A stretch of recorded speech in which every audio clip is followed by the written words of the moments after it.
ओम शांति।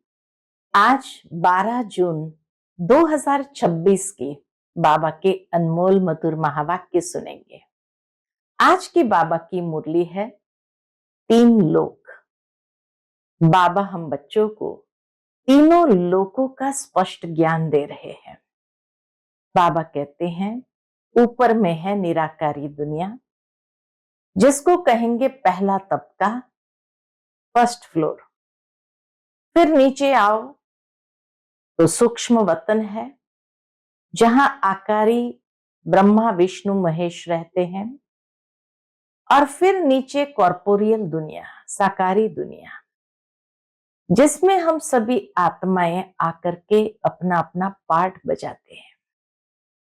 बाबा कहते अभी तुम बच्चों को निराकारी दुनिया में बाप के पास जाने का पुरुषार्थ करना है, और उसके लिए बाबा हम बच्चों को देही अभिमानी बनने की मेहनत कराते हैं।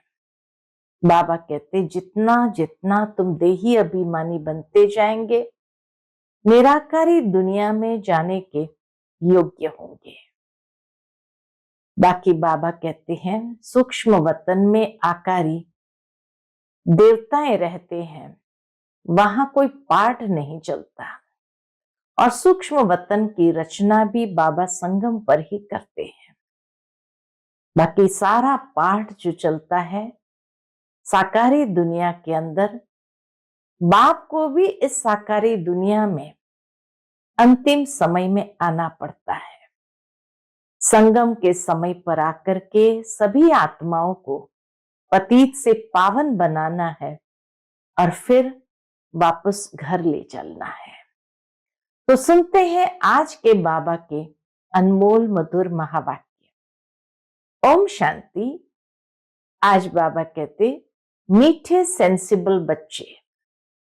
बाबा ने यह स्पष्ट किया है मुरली में, सेंसिबल बच्चे किसको कहा जाता है? जो ये आत्म अभिमानी होने का पुरुषार्थ करते हैं, उसको सेंसिबल कहा। तो बाबा कहते मीठे सेंसिबल बच्चे, सदा याद रखो कि हम अविनाशी आत्मा हैं। हमें अब बाप के साथ पहले तबके यानी पहले फ्लोर में जाना है। आज की मुरली से प्रश्न है, कौन सी मेहनत तुम हर एक बच्चे को अवश्य करनी है? उत्तर है, बाबा तुम्हें जो इतनी नॉलेज देते हैं उससे अपने दिल से लगाते रहो। ज्ञान की हर एक बात अपने दिल से लगाते रहो, अंदर ही अंदर उसको मनन कर हजम करो, जिससे शक्ति मिलेगी।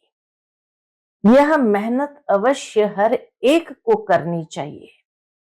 जो ऐसी गुप्त मेहनत करते हैं वह सदा हर्षित रहते हैं।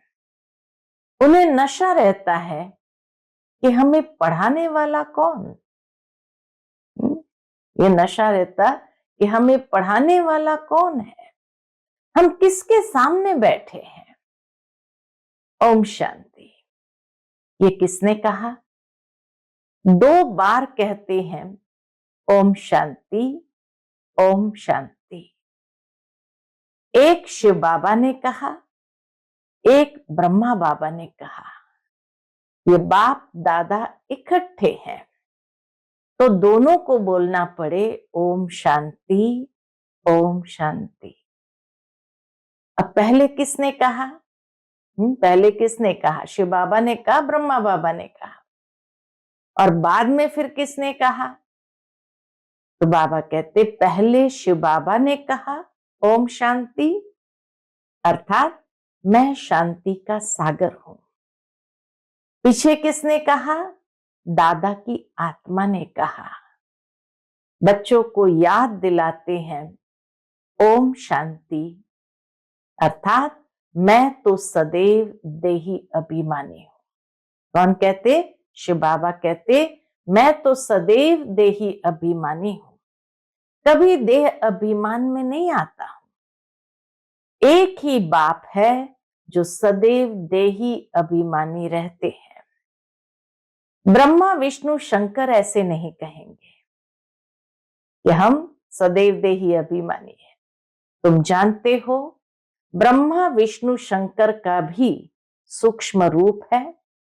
तो ओम शांति करने वाला एक शिव बाबा है जिसको कोई शरीर नहीं है। बाप तुमको अच्छी रीति समझाते हैं और कहते हैं मैं एक ही बार आता हूं, मैं सदैव देही अभिमानी हूं। बाबा कहते मैं सदैव देही अभिमानी हूं, मैं पुनर्जन्म में नहीं आता, इसलिए मेरी महिमा ही न्यारी है। मुझे कहते हैं निराकार परम पिता परमात्मा। भक्ति मार्ग में भी शिव के लिए कहेंगे निराकार परम पिता परमात्मा है। निराकार की पूजा होती है, वह कभी देह में नहीं आते हैं, अर्थात देह अभिमानी नहीं बनते हैं। अच्छा, फिर उसके नीचे आओ। परमधाम में निराकार शिव बाबा रहते हैं, वह कभी देह अभिमान में नहीं आते। बाबा कहते अच्छा फिर उसके नीचे आओ सूक्ष्म वतन में, जहां ब्रह्मा विष्णु शंकर रहते हैं। शिव का नाम रूप तो देखने में नहीं आता है, चित्र बनते हैं, लेकिन वह है निराकार, वह कभी साकार बनते ही नहीं। निराकार शिव बाबा का कभी अपना शरीर है ही नहीं। पूजा भी निराकार की ही होती है। बच्चों की बुद्धि में सारा ज्ञान रहता है। भक्ति तो की है, चित्र बच्चों ने देखे हैं। बाबा कहे भक्ति किया तो शिव का चित्र भी बच्चों ने देखा है। तुम जानते हो सतयुग त्रेता में न चित्रों की भक्ति होती है न विचित्र की, न वहां कोई और देवी देवताएं हैं जिसकी वो देवताएं पूजा करे, न वहां विचित्र की पूजा होती है या भक्ति होती है। तो तुम जानते हो सतयुग त्रेता में न चित्रों की भक्ति होती न विचित्र की। बुद्धि में आता है परम पिता परमात्मा विचित्र है, उनका न सूक्ष्म न स्थूल चित्र है। उनकी महिमा गाई जाती है, शिव की महिमा गाई जाती, दुख हरता सुख करता पतित पावन। तुम और किसी के चित्र को पतित पावन नहीं कहेंगे।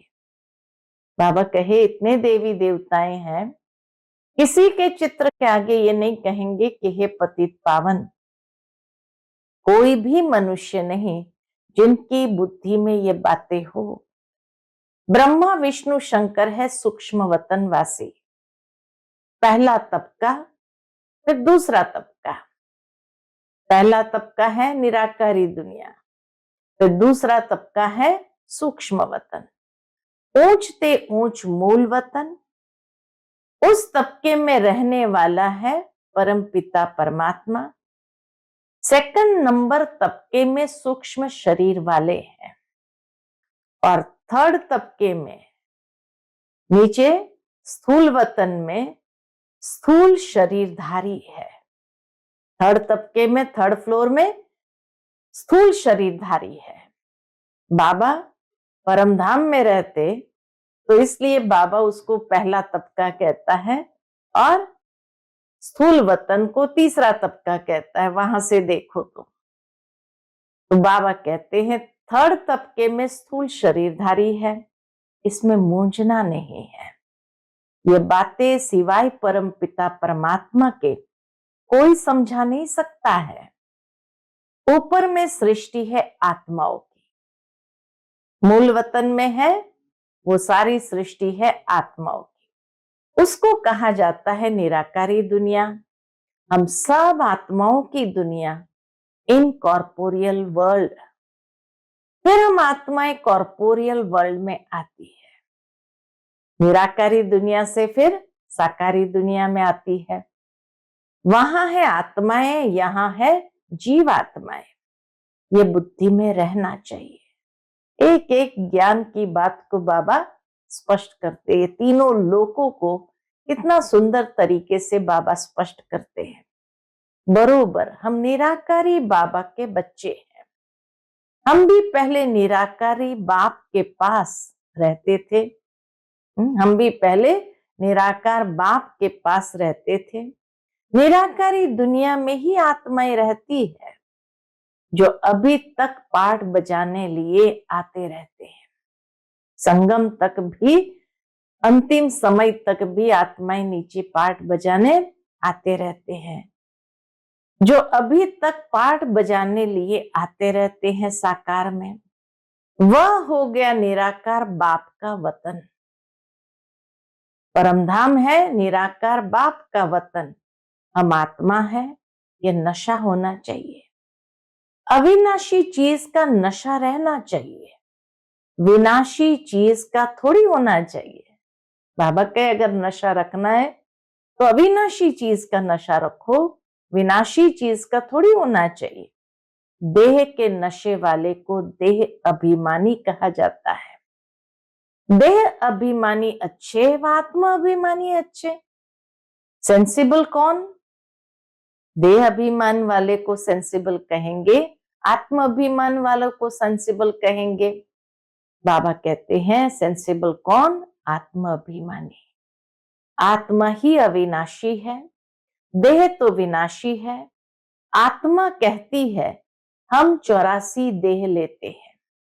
हम आत्मा परमधाम में बाप के साथ रहने वाली है। वहां से आते हैं यहाँ पाठ बजाने। आत्मा कहती है ओ बाबा, साकारी सृष्टि में है साकारी बाबा, निराकारी सृष्टि में है निराकार बाबा। ये तो बिल्कुल सहज बात है, एकदम क्लियर बात बाबा समझाते हैं। अब ब्रह्मा को कहते हैं प्रजापिता ब्रह्मा। सो तो यहां ठहरा ना, वहां हम आत्माएं सब एक बाप के बच्चे, ब्रदर्स है। कहा? मूल वतन में। बाप शिव के साथ रहने वाले हैं। परमात्मा का नाम है शिव। शिव बाबा के साथ हम सब आत्माएं वहां रहती है। आत्मा का नाम है शालिग्राम। आत्मा का भी रचयिता चाहिए ना। दिल में हमेशा बातें करते रहो।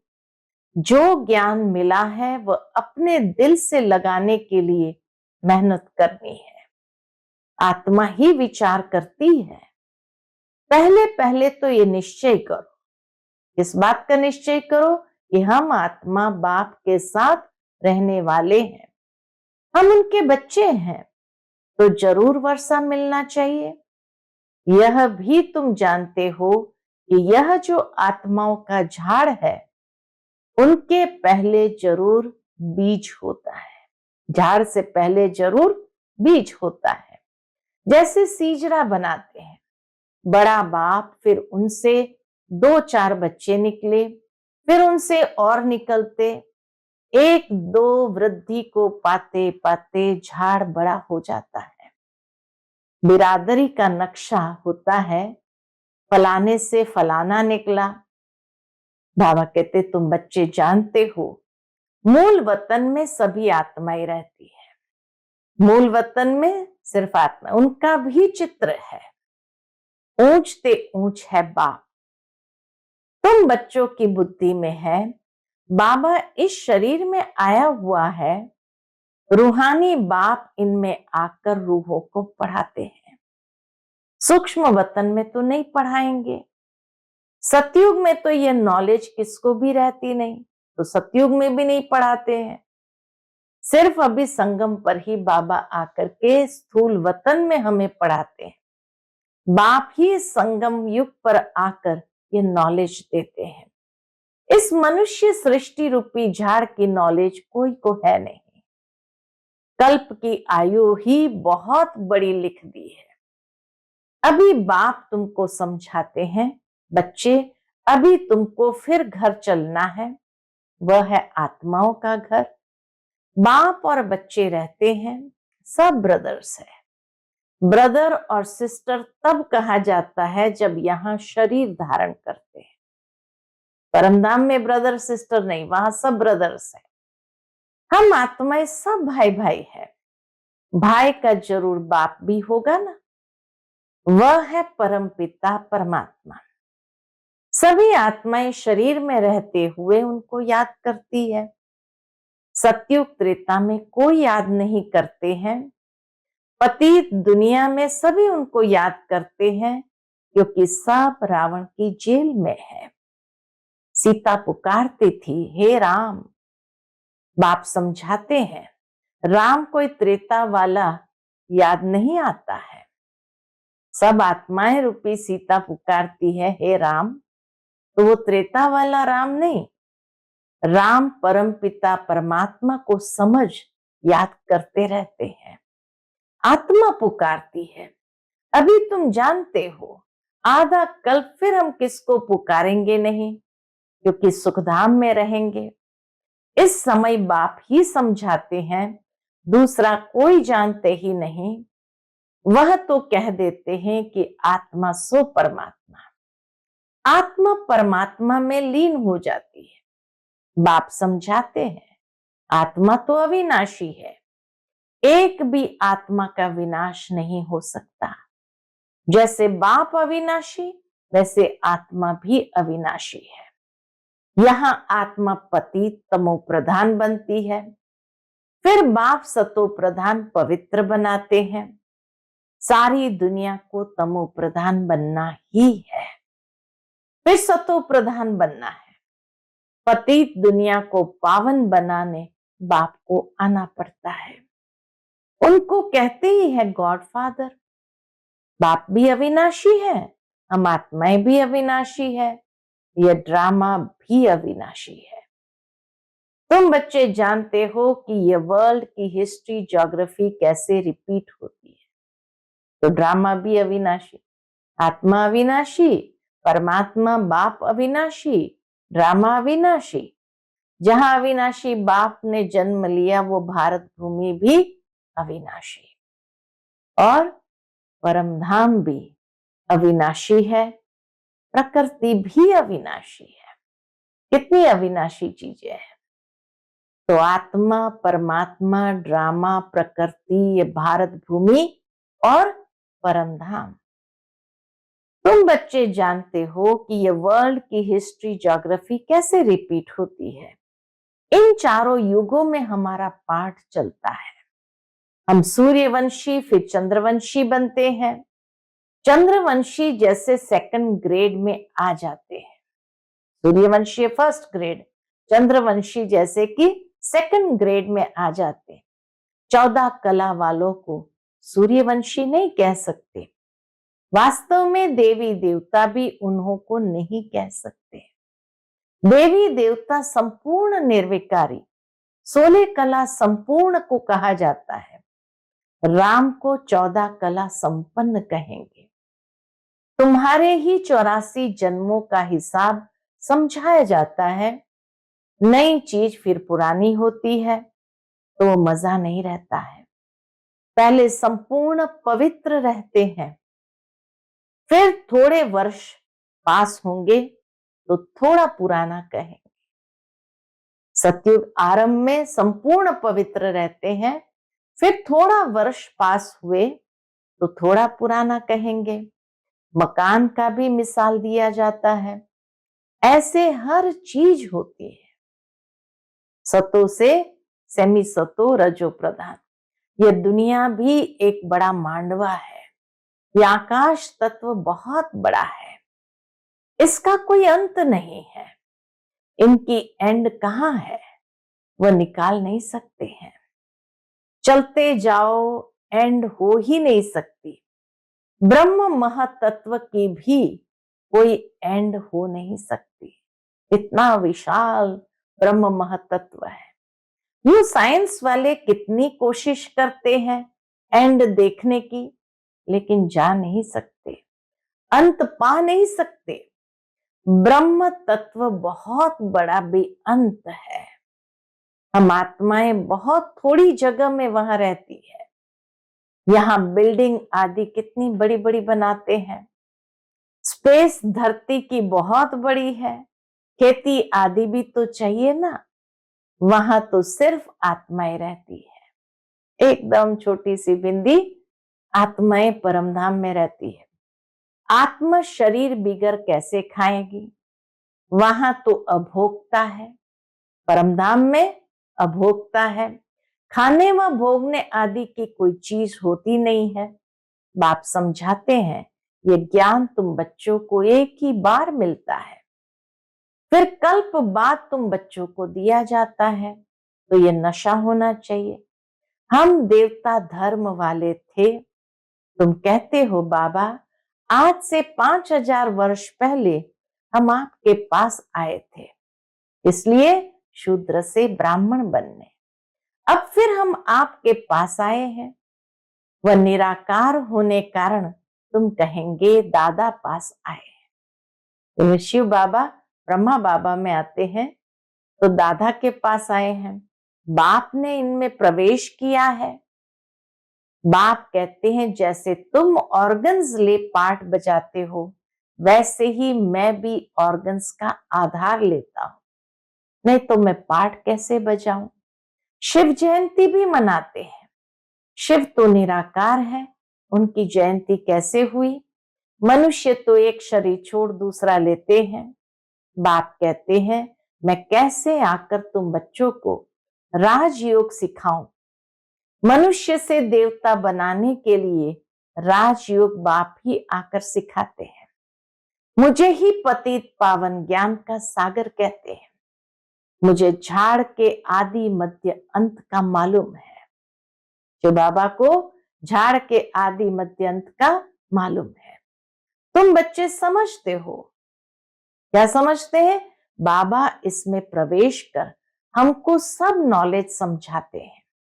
ब्रह्मा विष्णु शंकर के पाठ को भी समझना चाहिए।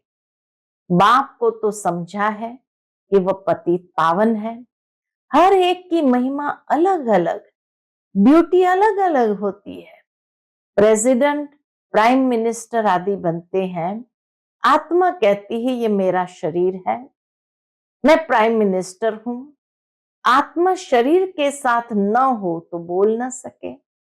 शिव बाबा भी है निराकार, उनको भी बोलने के लिए कर्मेंद्रिय का आधार लेना पड़ता है। इसलिए दिखाते हैं मुख से गंगा निकली। अब शिव तो है बिंदी, उनको मुख कहां से आया? तो इसमें आकर बैठते हैं। शिव बाबा ब्रह्मा बाबा में आकर बैठते हैं।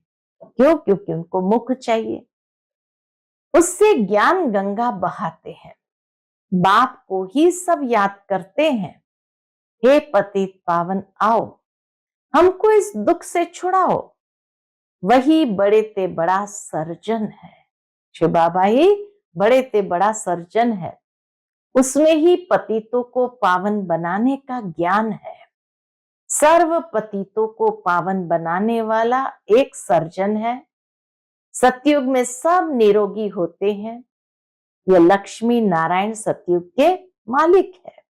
इसको ऐसे कर्म किसने सिखाए जो ऐसे निरोगी बने?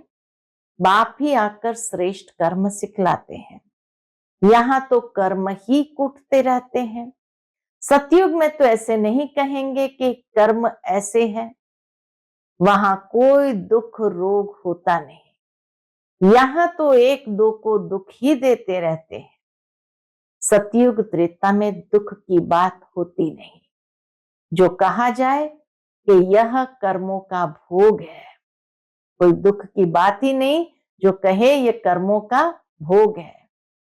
कर्म अकर्म विकर्म का अर्थ कोई समझ ही नहीं सकते हैं। तुम जानते हो हर एक चीज पहले सतो प्रधान, फिर सतो रजो तमो बनती है। सतयुग में 5 तत्व भी सतो प्रधान रहते हैं। सतयुग में 5 तत्व भी सतो प्रधान रहते हैं। हमारे शरीर भी सतो प्रधान प्रकृति के होते हैं। फिर आत्मा की 2 कला कम होने से शरीर भी ऐसे बनते हैं। सृष्टि के भी 2 कला कम हो जाती है। ये सब बाप ही बैठ समझाते हैं, दूसरा कोई समझा न सके। सारा तीनों लोकों का तीनों कालों का कर्म अकर्म विकर्म का ज्ञान बाप के सिवाय कोई समझा न सके। अच्छा, मीठे मीठे सिकिलते बच्चों प्रति माता पिता बाप दादा का याद प्यार और गुड मॉर्निंग। रूहानी बाप की रूहानी बच्चों को नमस्ते। हम सब रूहानी बच्चों की रूहानी माता पिता बाप दादा को याद प्यार, गुड मॉर्निंग और नमस्ते नमस्ते। शुक्रिया बाबा, शुक्रिया। आज की मुरली से धारणा के लिए मुख्य सार है।